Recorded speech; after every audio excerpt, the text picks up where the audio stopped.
AC before service condition பாருங்கள்.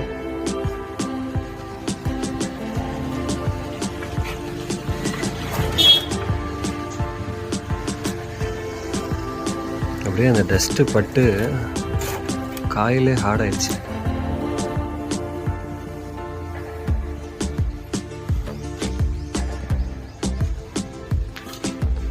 உள்ள fan பிளேயர்லாம் சுத்தமாக தெரியல.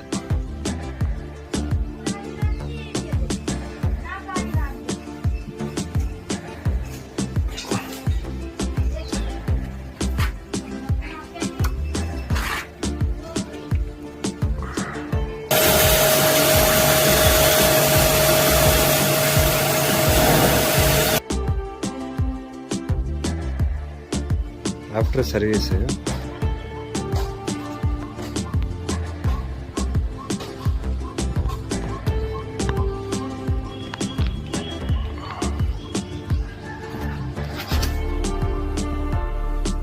சர்வீஸ் கம்ப்ளீட் பண்ணியாச்சு. ஆஃப்டர் சர்வீஸ் எப்படி இருக்குன்னு பழைய ஏசி இது, ரொம்ப ஓல்டு, மேபி ஒரு 14 இயர்ஸ் இருக்குன்னு நினைக்கிறேன். காயில் பாருங்கள். இதே யூனிட் தான் இப்போ நம்ம கொஞ்ச நேரத்துக்கு முன்னாடி சர்வீஸ் பண்ணி முன்னாடி ஒரு கண்டிஷன் இருந்துச்சு பார்த்தீங்களா. இந்த மாதிரி அவுட்டோர் யூனிட் அங்கே இருக்குது, அதுவும் ஃபுல்லாக சர்வீஸ் பண்ணியாச்சு. So work done.